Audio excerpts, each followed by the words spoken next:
because God gave it to us. No, he says because God commands you to listen to the rulings of the Sanhedrin. Elsewhere, and this is more of a halachic explanation, just because I know there's Jews in the chat who want to hear this explanation before I give a more reasonable one. In the first chapter of Hilchos Mamrim, he tells you what the oral law actually is, which in some way contradicts here. He says, Beis Din HaGadol Sheber Yerushalayim Chem Iker Torah Sheba Peh, that it is the Sanhedrin that sits in the Lishkat HaGazit, in the Temple Mount, that is the root of Torah Sheba Peh. He's telling you there that the oral law is essentially what came either through or from the Sanhedrin. That's what the oral law is. The rulings of the Sanhedrin, whether they developed it or whether you believe in the idea that they were transferred down the line of all the people listed in Perkei Avot and in here, like in Hesakdama to Mishnah Torah.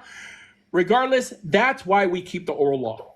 Now, fast forward post-Kabbalah, post-Hasidut, which basically takes everything that's legal, reasonable, and rational and lumps it into Kabbalistic Gnostic thought.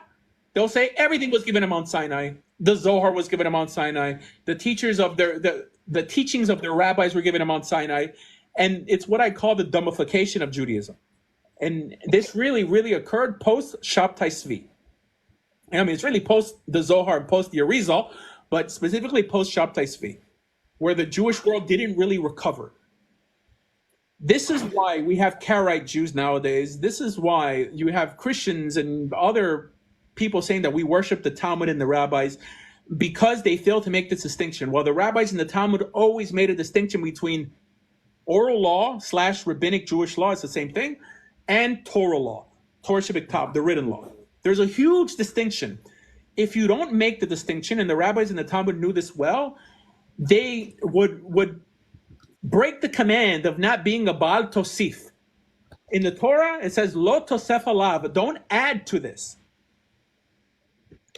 Right? So if they don't make a distinction between the written and oral law, they would be adding to the Torah.